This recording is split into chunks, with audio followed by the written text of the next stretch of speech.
Hey,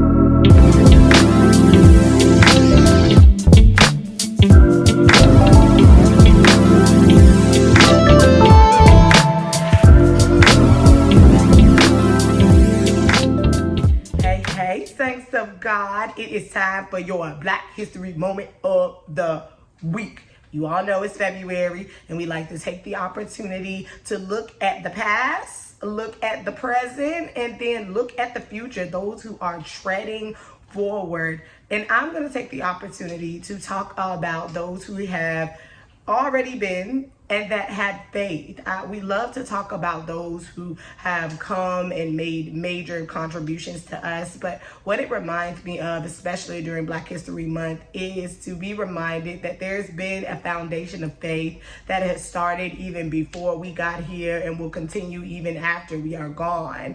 And I want to pay homage to those who have had the type of faith that has indeed moved mountains. I had the opportunity last year to read a book called Faith Moves Mountains, and who I found in this book, because it wasn't necessarily a book about Black history, it was about different accounts of faith from different people, and the reporter actually wrote about George Washington Carver. Now, we know a little bit about George Washington Carver because as children we were told a little bit about his story. You know, that's the peanut man. He was the one that was able to use the peanut in several different ways, but what school did not teach us is about the faith that George Washington Carver had that really propelled him. The book was telling me how he defied the scientific theory. Now, again, he was indeed a scientist. He knew about the scientific method. However, he knew that he did not have time to go through the scientific method looking for full-on truths about what the peanut could do. But what he was looking for was an opportunity to change the lives of those in the South. He had the opportunity to go and see the conditions of those living in the South and how cotton, while it was, you know, growing, it was not lucrative. It did not necessarily yield as much as it could to keep the good old saints, you know, profitable and give them the opportunity to live a better life and actually come away with, you know, something to hold on to. And so he starts percolating this peanut and he asks God. The book actually says that George Washington Carver asked God, why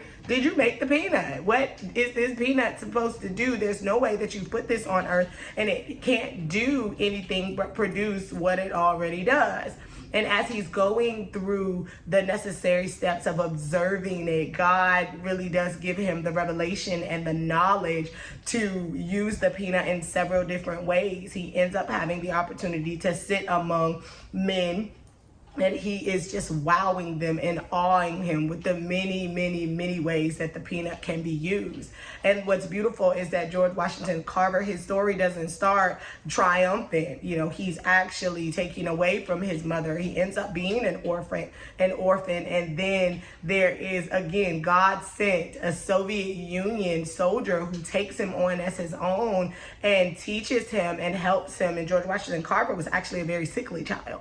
And what I loved is the quote that the book gave about what George Washington Carver had to say about life. And it said, "To those who have yet not learned the secret of happiness, which is the joy of coming into the closest relationship with the maker and preserver of all things." He was saying that the joy of life is this relationship with God where he begins to reveal for you what things are for and to just reveal a little piece of himself to you. That is how George Washington Carver ends up being someone that we talk about from generations and generations on.